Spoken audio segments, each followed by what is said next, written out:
कई लोग कहते हैं महाराज जी, जिस रुद्राक्ष को हम पहनते हैं उस रुद्राक्ष को कहाँ नहीं पहनकर जाना चाहिए। 5 स्थान बताएं जहां रुद्राक्ष पहनकर नहीं जाया जाता। कितने स्थान है? 5। और रुद्राक्ष को 5 स्थान पर पहनकर नहीं जाते, पर रुद्राक्ष के लिए वर्णन किया गया है कि रुद्राक्ष कब कब उतार कर उसको वापिस अभिमंत्रित करना चाहिए। 5 जगह पहनकर नहीं जाना चाहिए और रुद्राक्ष को अभिमंत्रित करना मतलब सीधा अमावस्या के दिन, पूर्णिमा के दिन, शिवरात्रि के दिन, श्रावण महीने के सोमवार को, प्रदोष के दिन, ये दिन आपके शरीर में जहां पर भी रुद्राक्ष है, आपके गले में अगर आप रुद्राक्ष पहने हो, आपके हस्त कमल में आप रुद्राक्ष पहने हो, आपने अपने पास में कहीं रुद्राक्ष रख रखा है, तो उस रुद्राक्ष को अमावस्या, पूर्णिमा, शिवरात्रि या श्रावण का सोमवार या प्रदोष आदि, इस दिन उस रुद्राक्ष को एक बार दूध में धोने के बाद उसमें थोड़ा सा सरसों का तेल अवश्य लगाना चाहिए। क्या होगा उससे? उससे होगा क्या? शिव महापुराण की कथा कहती है, महाराज रुद्राक्ष को दूध में धोने के बाद, स्नान कराने के बाद जल से स्नान कराया, थोड़ा सा सरसों का तेल लगा दिया। महाराज क्या मिलता है उससे? तो कहा उस रुद्राक्ष में बल प्राप्त होता है। कौन सा बल? जो शरीर के अंदर बीमारियां बढ़ती हैं, उस बीमारी को वो रुद्राक्ष धीरे धीरे समाप्त करना प्रारंभ कर देता है। पर एक और चीज याद रखना, जिस रुद्राक्ष के पानी को आप बीमारी के समय पर गलाकर पीते हो, उसमें सरसों का तेल नहीं लगाना, उसमें सरसों का तेल नहीं लगाना है। उसको तो आप केवल स्नान कराओ दूध से, जल से, और फिर उसको गला दीजिए, उसका पानी आप पीना चालू कर दीजिए। जिसको बड़ी बीमारी होती है उसके लिए कल कथा में वर्णन किया रुद्राक्ष के जल। फिर रुद्राक्ष का जल पिया जाता है शरीर के अंदर से रोग को, बीमारी को हटाने के, रोग बीमारी को समाप्त कर। तब 5 स्थान बता दिए, 5 जगह बता दी, 5 स्थान निश्चित कर दिए जहां पर रुद्राक्ष को पहनकर नहीं जाना।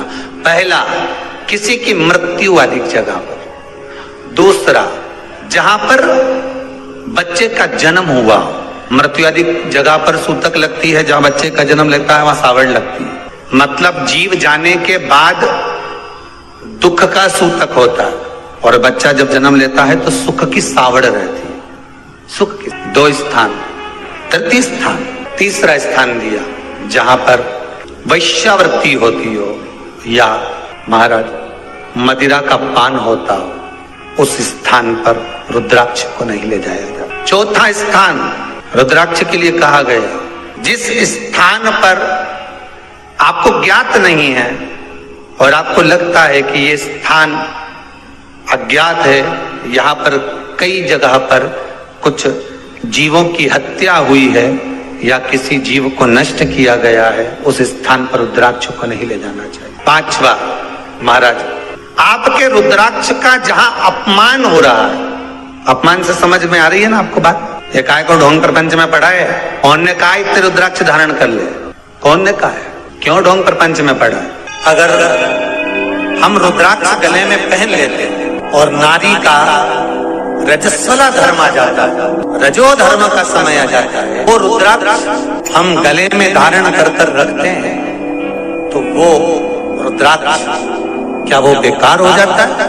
पहले एक बात बहुत अच्छे से समझ में, आप सन्यासी हो, जम के बोलो जरा, आप तपस्वी हो, आप साधक हो, आप उपासक हो, या आप बैरागी हो, आप एक गृहस्थी हो, घर में रहने वाली माँ गोदी में रखा हुआ बालक अगर गंदगी भी कर दे, पूरे कपड़े को भी बिगाड़ दे, तो माँ बच्चे का कपड़ा बदल देती है, और बदल कर माँ को ये जरूरी नहीं है कि उसको साड़ी बदलना, उसको कपड़े बदलना या उसको फिर नहाना।